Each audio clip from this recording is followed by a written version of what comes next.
मंगलहारी प्रभु सुदशरथ अजिर बिहारी।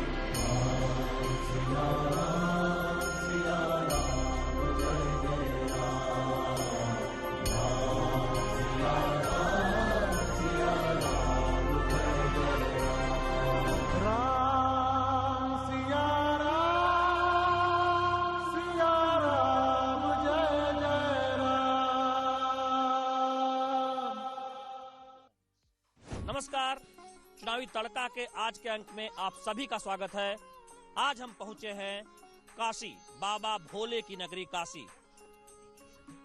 किस तरह से बदली है काशी, इस पर हम जानेंगे। उस जगह पर हैं जहां पर प्रधानमंत्री नरेंद्र मोदी ने 2014 में फावड़ा चलाया था और यहीं से देशव्यापी स्वच्छता अभियान को विस्तार मिला था। 80 घाट, इसी 80 घाट पर फावड़ा चलाकर उस अभियान की शुरुआत की थी, जब काशी के घाटों को साफ सुथरा बनाया गया था। आप सीढ़ियां यहाँ देख सकते हैं, साफ सुथरी हो चुकी हैं, व्यवस्था हो चुकी है और अब बदले बदले नजर आते हैं काशी के घाट, चाहे 80 घाट हो या तमाम घाट हो। और एक नया घाट, खिड़किया घाट भी बनाया गया है।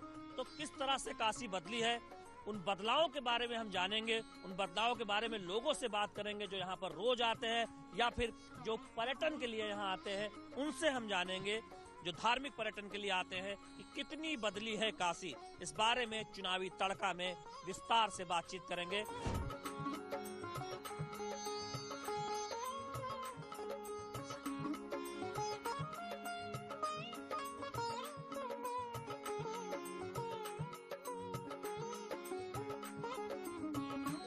पहले आए थे काशी और अब आए हैं काशी, तो कितनी बदली है काशी? बहुत बदल गई काशी, बहुत बदल गई, बहुत अच्छा हो गया। घाट वगैरह सब सफाई, साफ सुथरा व्यवस्था और मंदिर वगैरह सब साफ, बहुत बढ़िया, बहुत अच्छी व्यवस्था है। पहले काफी बदल चुका है बनारस। क्या बदला है? सफाई के मामले में सब व्यवस्था बढ़िया है, सबको आजादी है घूमने फिरने देखने की। ये सब लोग एंजॉय करें बढ़िया कायदे से। और नदी साफ हो गई है, गंगा नदी निर्मल हो गई है, यही सब हो रहा है। दादी, आप आई हैं, अब महिलाओं के लिए भी व्यवस्था आप देखते हैं कि नहाने के लिए अलग से हुई है, तमाम अन्य व्यवस्थाएं हुई है। क्या देख रही हैं आप? बहुत बुद्धि हो गया, न्यू हो गया, आप सफाई करता है सबके, यही अच्छा। खुश हैं आप? अच्छा है, जो बदलाव है उससे खुश हैं? अच्छा है। क्या कहेंगी आप? हम तो भाई यहीं के रहने वाले हैं, लेकिन आप लोग तो कहीं से आए होंगे। इतना अच्छा बन गया है कि अब दूसरे लोग शिकायत करें तो उसके लिए क्या कर सकते हैं। क्या अच्छा हो गया बताए ना।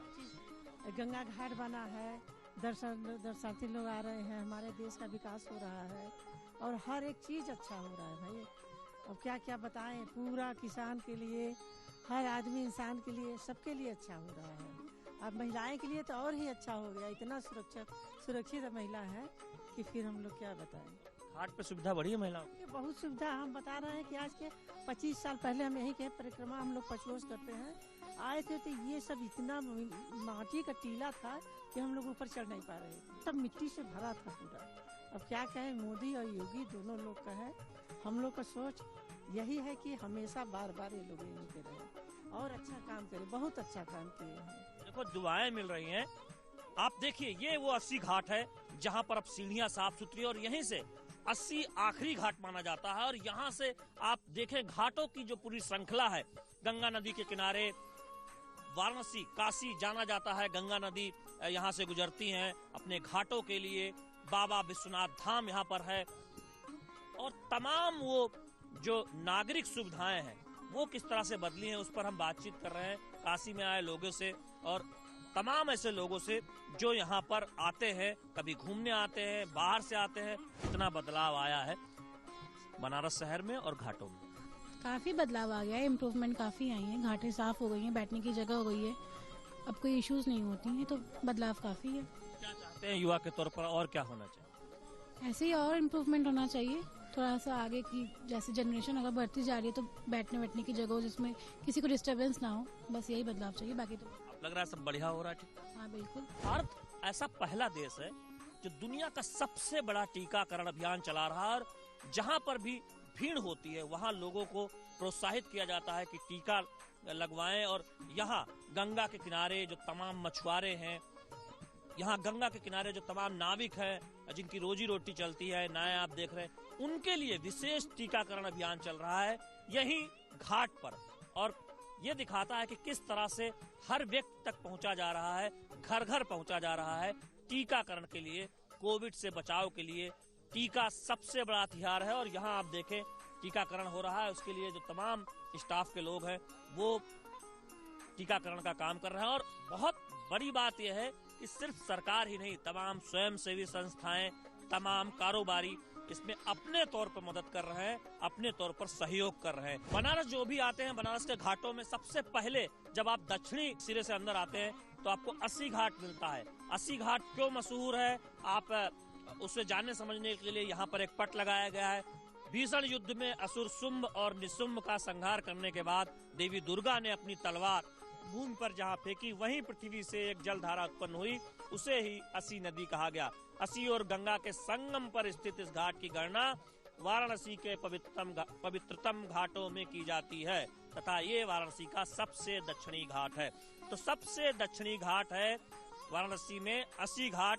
और यहाँ पर हम देखते हैं सुबह से लेकर शाम तक लोग यहाँ घूमने आते हैं, यहाँ कुछ समय बिताने आते हैं, अपने से साक्षात करने आते हैं, चिंतन मनन करने आते हैं।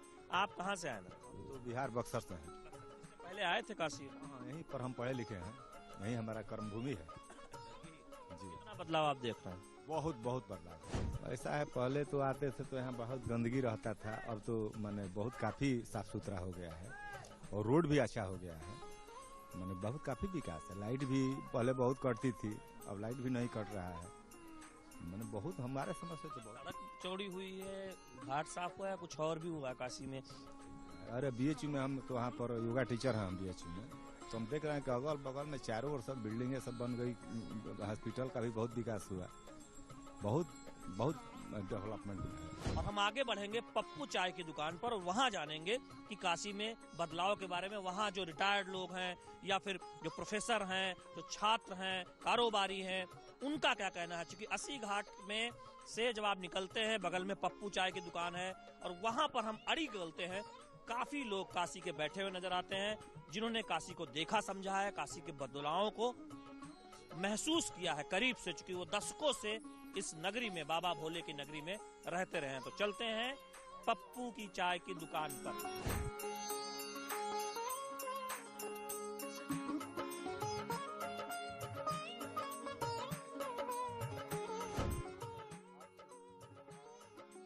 बनारस आए और चाय की चुस्की न लें, खास तौर पर पप्पू चाय की दुकान पर जो 80 घाट के बिल्कुल पास में है, जहां पर इस तरह से रोज अड्डा लगता है, जमावड़ा लगता है, लोग अपने सुख दुख की बातें करते हैं और गपशप भी करते हैं। और जब चुनाव नजदीक आता है तो चुनाव में तड़का भी यहाँ लगता है, लोग बातें करते हैं, अलग अलग दलों से आते हैं, काशी के विकास की बात होती है, कमियों की बात होती है, चुनौतियों की बात होती है। हम आज बात करेंगे काशी में आ रहे हैं बदलावों की। यहाँ जो 80 के पास पप्पू चाय की दुकान पर जो लोग आए हुए हैं, उनका क्या कहना है। एक आदमी के एकदम पीछे बैठा हो। आप लोग ये जो चाय पीते हैं दादा, कितने साल से इस दुकान पे आ रहे हैं? कहाँ, जहाँ तक काशी के विकास का है, आप लोग तो देख करके आए ही होंगे। काशी का विकास जो है आज तक ऐसा विकास कभी हुआ ही नहीं था जो कि मोदी और योगी ने किया है। सबसे बड़ी चीज ये है कि रथ को भगवान बाबा शंकर जी जो चल रहे हैं, बाबा शंकर जी खड़े हुए हैं, इसलिए जिस पर बाबा की कृपा है वो हमेशा सुखी रहेगा और जो भी चाहेगा बाबा उसको दे देंगे। आप समझे ना, मैं 91 years old boy here. Doctor साहब बताइए कि ये जो रिश्ता है दुकानदार से ग्राहकों का, दशकों का रिश्ता एक दुकान के साथ परिवार जैसा हो जाता है, ये हमने काशी में बहुत जगह देखा है, इस दुकान पर तो खास तौर पर देखा है। ऐसा है कि इस दुकान पर जो लोग पहले चाय पीते रहे और जब तक जिंदा रहे पीते रहे, उसका रीजन ये है कि यहाँ जो चाय बनती है वो स्टरलाइज्ड चाय होती है। जैसे डॉक्टर ऑपरेशन करते समय सारे अपने यंत्रों को स्टरलाइज करता है, उसी तरह हम लोग स्टरलाइज्ड चाय पीते हैं। ऐसा है कि इस तरह की चाय बनारस में कहीं मिलती, शुद्धिकरण हो जाता है। शुद्धिकरण। और साथ साथ गेट टुगेदर होता है। देखिए यहाँ पर वकील भी आते हैं, डॉक्टर भी आते हैं, इंजीनियर भी आते हैं, समाज के जितने भी तबके के लोग हैं इस दुकान पर आते रहे हैं। यहाँ जॉर्ज फर्नांडीज भी बैठ के चाय पिए हैं, कलराज मिश्र भी चाय पिए हैं, और यहाँ पर काशीनाथ भी चाय पिए हैं, चौथीराम यादव भी चाय पिए हैं, धूमिल भी चाय पिए हैं। तो साहित्यकार से लेके नेता तक सब लोग यहाँ चाय, यहाँ राहुल गांधी भी चाय पी के गए, यहाँ केजरीवाल भी पी के गए यहाँ चाय। तो कोई बचा नहीं है जो काशी आया और यहाँ चाय न पिया हो। दादा, ये तो 5 दशक से आप आ रहे हैं, ये जो 5-7 साल है, कह रहे हैं काशी बहुत बदला है, बहुत दावे किए जा रहे हैं, सही बात है क्या? देखिए, आप लोग पता नहीं बनारस कब आए थे, लेकिन हम तो इतने साल से देख रहे हैं काशी की तरफ कभी किसी सरकार ने ध्यान नहीं दिया। बिजली के लिए ऐसा था कि चारों तरफ घर घर घर घर जनरेटर की आवाज सुनाई देती थी, और बिजली कब आएगी इसके लिए तरसना पड़ता था। ईश्वर कृपा से इस समय बिजली 24 घंटे मिल रही है काशी को। सड़कें बढ़िया बन गई, और उसके साथ साथ देखिए बहुत सारी चीजें हुई, जैसे रेलवे स्टेशन, रेस्टोरेंट की तरह रेलवे स्टेशन नजर आता है। हवाई अड्डे की कोई बात ही नहीं है। रिंग रोड जो बनी है, देख के लगता है कि हम कहीं किसी अंतर्राष्ट्रीय स्थान पर पहुंच गए हैं।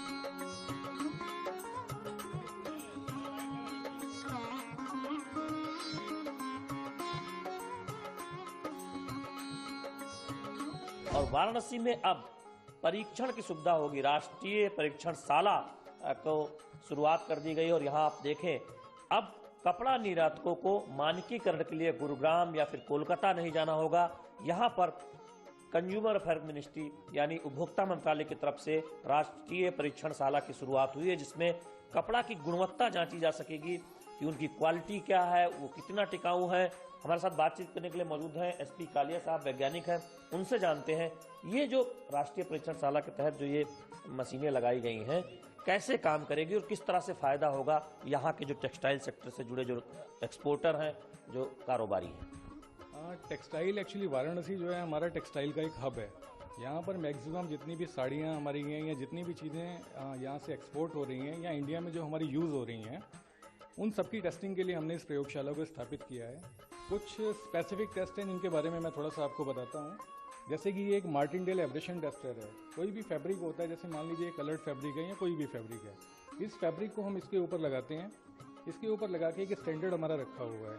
इसके बाद इसको हम एब्रेशन करते हैं, एब्रेड करते हैं, और एक पर्टिकुलर टाइम पीरियड के बाद देखते हैं कि इसके कितने धागे निकले हैं, टूट गए हैं या कट गए हैं।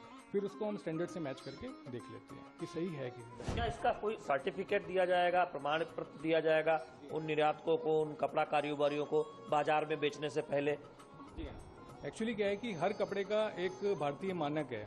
उस मानक के अनुरूप ही हम इसकी टेस्टिंग करते हैं। जो भी परीक्षण किया जाता है उस मानक के अनुरूप ही किया जाता है। उस मानक में ये चीज़ लिखी होती है कि हमें इसको कितनी देर तक चलाना है, और उसके अनुरूप ही हम इसको सर्टिफिकेशन भी करते हैं। ये जो दूसरी मशीन है ये क्या है, थोड़ा सा बताइए इस पर। ये बेसिकली क्या है, ये क्रीज रिकवरी टेस्टर है हमारा। क्रीज रिकवरी में क्या है कि कोई भी फैब्रिक होता है आपका, जैसे मान लीजिए फैब्रिक है, फैब्रिक आपका ये मुड़ गया है यहाँ पर, तो इस इंस्ट्रूमेंट से हम देखते हैं कि मुड़ने के बाद फैब्रिक की रिकवरी कितनी हो रही है, कितनी देर के बाद कितने एंगल पर ये फैब्रिक हमारा मुड़ के ठीक हो जा रहा है दोबारा। तो ये भी मानक के अनुरूप है, भारतीय मानक के अनुरूप इसके अंदर दिया हुआ है कितने टाइम पीरियड के बाद और कैसे हमको इसको देखना है। वाराणसी हम जानते हैं कि एक बहुत बड़ा हब है। वाराणसी और उसके आसपास भदोही बहुत बड़ा हब है। बनारसी साड़ियाँ मशहूर है, यहाँ की कालीन मशहूर है। तो इस तरह से एक टेस्टिंग लैब का यहाँ पर होना, इससे कपड़ा क्षेत्र से जुड़े लोगों को बहुत राहत मिलेगी। उन्हें टेस्टिंग के लिए कोलकाता या फिर गुरुग्राम, दिल्ली नहीं जाना पड़ेगा। तो समय की भी बचत होगी और साथ ही साथ आसानी से ये काम हो सकेगा, क्योंकि सरकारी एजेंसी की तरफ से, सरकार की तरफ से सुविधा वाराणसी में मुहैया कराई गई है।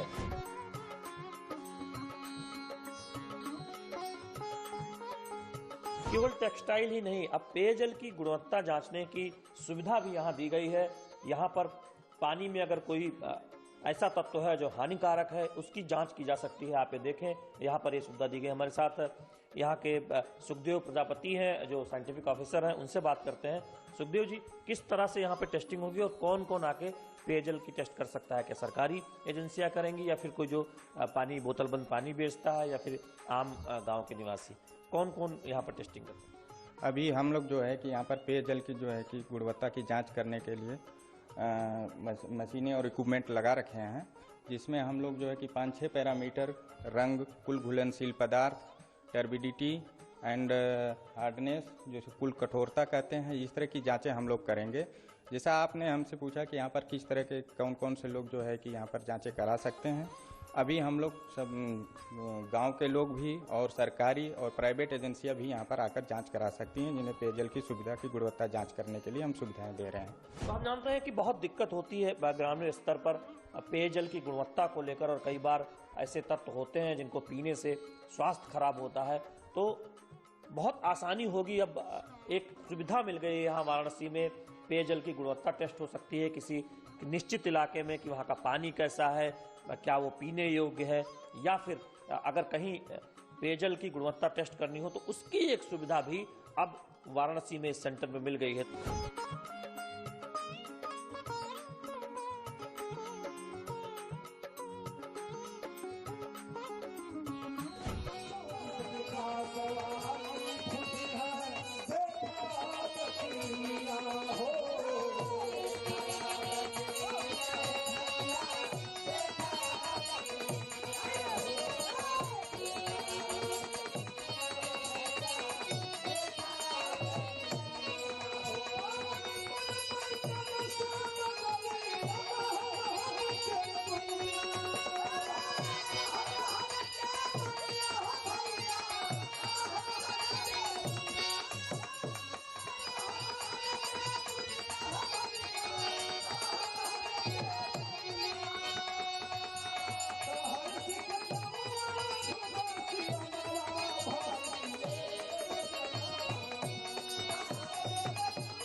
अयोध्या पहुंचे हैं हम काशी से।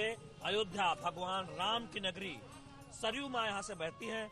यहाँ एक परिवार आया हुआ है महाराष्ट्र से, उनसे जानेंगे कि कितनी बदली है अयोध्या। इससे पहले जब वो अयोध्या आए और अब जब अयोध्या आए हैं तो क्या बदलाव महसूस करते हैं।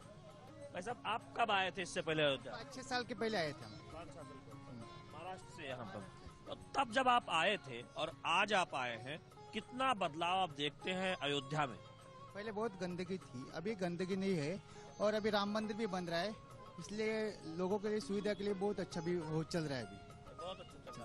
ये बताइए कि राम मंदिर बन रहा है, कह रहे हैं, अब गंदगी साफ सुथरी हुई है। अयोध्या एक बहुत बड़ा शहर बसाने की तैयारी और उस पर काम चल रहा है, वो कुछ दिखने लगा है क्या अयोध्या में? हाँ, साफ सफाई के बारे में दिख रहे हैं, रास्ते बड़े हुए, इसके पहले रास्ते छोटे थे, अभी बड़े रास्ते हो गए हैं और सुविधा भी दिख रही है। सरयू माँ कुछ साफ सुथरी नजर आती है आप लोगों को? आ रहे हैं सब जगह स्वच्छता है और रोड भी अच्छे बन रहे हैं, तो अच्छा लग रहा है, यानी अच्छा विकास का हो रहा है। आप लोग इससे पहले आए थे अयोध्या क्या?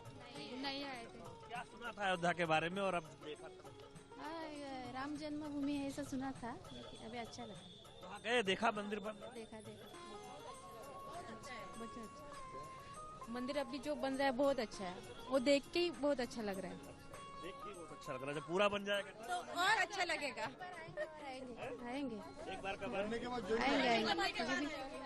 अयोध्या आने का रीजन एक ही था कि अभी जो मंदिर का काम चल रहा है, जो उसको कैसा चल रहा है वो देखना भी था, और होने के बाद में कैसा होने वाला वो भी देखना था। इसके लिए अभी जो कार्यशाला जो चलती है वहाँ पे भी हम लोग जाके आए और वह बहुत अच्छी तरह से इसलिए अयोध्या है कि राम मंदिर निर्माण का काम देखना चाहता था। देखने को मिला और बहुत अच्छी तरह, और पूरा वो जगह पे भी जाके और राम जी के दर्शन भी करके आए, बहुत अच्छा लगा। उसका नाम बताया आपने? हेमंत पाटिल। हेमंत पाटिल है, काशी गए थे, वहां से 2 दिन का प्लान बनाया कि अयोध्या भी आए और भव्य राम मंदिर का निर्माण हो रहा है उसे देखें, भगवान राम लला के दर्शन करें। अयोध्या भगवान राम की नगरी, सरयू माँ यहाँ से बहती है।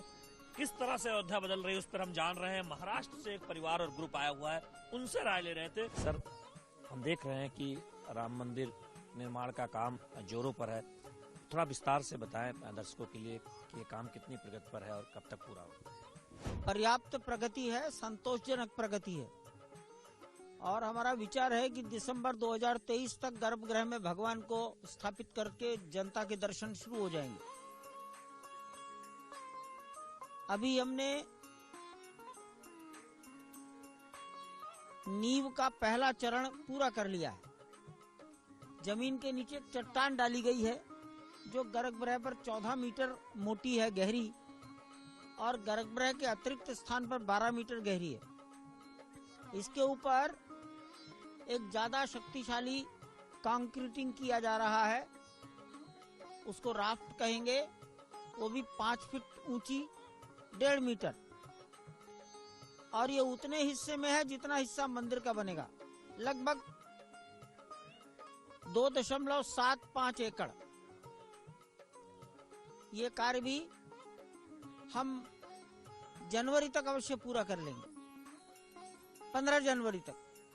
इसके बाद ग्रेनाइट पत्थरों को एक के ऊपर एक रखकर 20 फीट ऊंची प्लिंथ की बनाई जाएगी।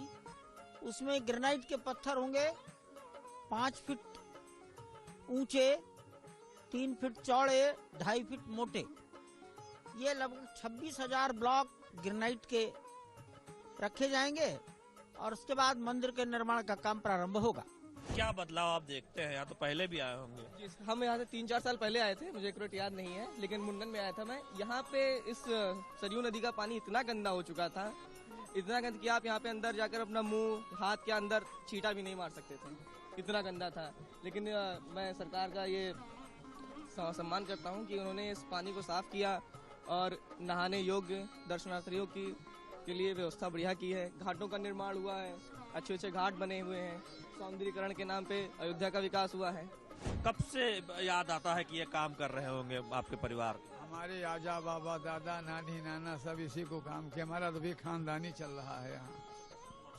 सोच रहे होंगे कि मंदिर बनेगा तो ज्यादा लोग देखने आएंगे, तो जब अब बन रहा है तो क्या महसूस होता, क्या एहसास? अरे बहुत सौभाग्य है कि 500 साल के बाद मोदी जी की कृपा हो गई है, मंदिर बन रहा है। आज तक ऐसा किसी ने किया नहीं, सब आते गए और जाते गए, लेकिन मोदी जी ने महान काम कर दिया है जो जीवन पर्यंत लोग याद रखेंगे, वो सूरज चंद्रमा की तरह चमकेंगे ये। और क्या बदलाव बड़ा देखते हैं आप अयोध्या में? बदलाव तो बहुत हुआ, जब से भूमि पूजा हुआ राम जन्मभूमि का, तब से श्रद्धालुओं का आवागमन बहुत काफी बढ़ गया है, सबके रोजी रोजगार भी बढ़ गए हैं, लोग संतुष्ट हैं, यहाँ से कमाने खा रहे हैं, बहुत अच्छे से हैं। कह रहे हैं कि रोजी रोजगार बढ़ा है, ज्यादा आप लोग श्रद्धालु आ रहे हैं, सही बात है क्या? तो सही बात है, लोग आ जा रहे हैं बहुत बाहर से। पहले ही स्थानीय लोग, गोंडा बहराइच इधर के लोग आते थे, 4-5 जिले के लोग, अब तो बाहर से टूरिस्ट बहुत आ रहे हैं। अयोध्या को काफी बेनिफिट हुआ है। आज के तड़का में हमने काशी से अयोध्या तक का सफर किया और लोगों से बातचीत कर उनकी राय जानी, जो बदलाव वो महसूस कर रहे हैं, बदलाव जो जमीनी स्तर पर देख रहे हैं। आज के अंक में सिर्फ इतना ही। हमें और हमारी टीम को दीजिए इजाजत। देखते रहिए DD न्यूज, DD यूपी। नमस्कार।